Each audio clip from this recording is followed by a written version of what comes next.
وہ بھی کل ہی سوال کیا تھا، وہاں میں جواب نہیں دے سکا، یہاں جواب دے رہا ہوں کہ کیا ہم سب اللہ کی نظر میں ایک نہیں ہیں؟ اللہ نے کسی کو دولت زیادہ دی، کسی کو کم دی، کسی کو علم زیادہ دیا، کسی کو کم دیا، کسی کی صحت اچھی ہے، کسی کی کمزور ہے، کوئی نعمت ایسی نہیں ہے جو برابر سے نظر آتی ہو۔ کسی کے بعد اولاد ہے، کسی کے پاس اولاد نہیں ہے، کسی کے پاس مال و دولت ثروت ہے، کسی کے پاس نہیں ہے۔ تو کیا ہم سب خدا کی نظر میں برابر نہیں ہیں؟ یہ شکوہ خدا سے کر رہے ہیں۔ غور فرما رہے ہیں آپ؟ خدا کی، اور کس خدا سے کر رہے ہیں؟ کس خدا سے شکوہ کر رہے ہیں؟ وہ خدا جو ہمارے سینکڑوں، ہزاروں، بلکہ لاکھوں، کروڑوں، اربوں، کھربوں گناہوں کے باوجود ہماری ایک استغفار پر راضی ہو جاتا ہے،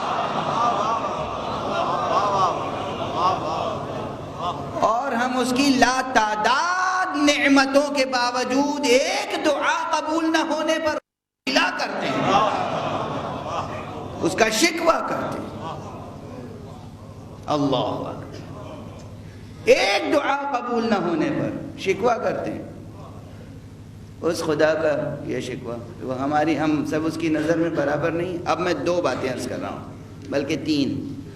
اگر یہ دیکھیں کہ اللہ نے کی نظر میں ہم برابر ہیں یا نہیں، تو پہلے یہ دیکھیے مال و دولت پہ نہ دیکھیے، میرے اس سوال پہ غور کیجئے کہ وہ کوئی نعمت بھی ہے یا نہیں کہ جو اللہ نے سب کو برابر سے تقسیم کی ہے؟ کوئی تو ہے۔ ایک دولت تو میں بتا دیتا ہوں، وقت، جس کی ہم کوئی قدر و قیمت نہیں سمجھتے۔ توجہ رہے، ایک عالم کے پاس بھی 24 گھنٹے ہیں، ایک جاہل کے پاس بھی 24 گھنٹے ہیں،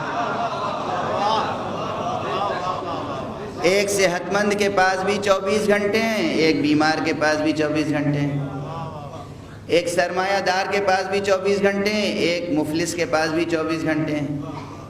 یہ 24 گھنٹوں کا صحیح استعمال مفلس کو سرمایہ دار بنا سکتا ہے،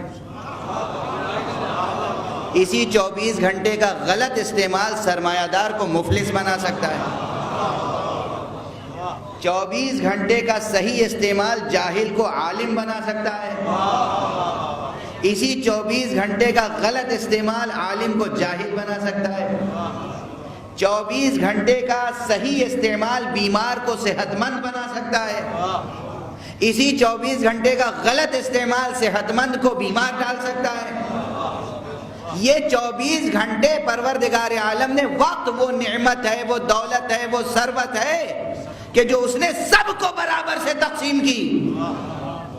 اب جسے آپ سرمایہ دار دیکھ کر حسد میں مبتلا ہیں اور گلہ خدا کا کر رہے ہیں، غور کیجئے کہ اس نے وقت کا استعمال کیسے کیا، آپ نے وقت کو برباد کیسے کیا۔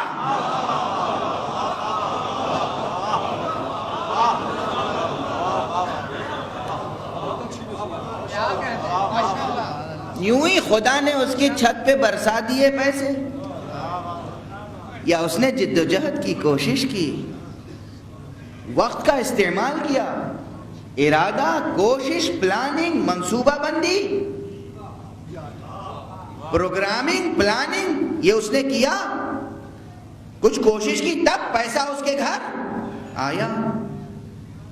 آپ شکوہ خدا کا کر رہے ہیں، آپ کو اس کی کوششوں کی داد دینی چاہیے اور اس سے کچھ سلیقہ خود سیکھنا چاہیے۔ اور ہمارے جس نے علم حاصل کیا اس نے یوں ہی تو نہیں علم حاصل کیا کہ اللہ نے جبرائیل کو بھیج دیا کہ جا کے فلاں فلاں کو علم دے دینا اور باقیوں کو۔ تو یہ شکوہ کہ اللہ کی نظر میں کیا ہم برابر نہیں ہیں؟ ہر چیز آپ دیکھیں کہ اللہ کی نظر میں ہم سب برابر ہیں۔ اس نے ارادہ کرنے اور آرزو کرنے کا حق سب کو دیا، کوشش کرنے کی صلاحیت سب کو دی، کوشش کے لیے ظرف وقت سب کو تقسیم کیا۔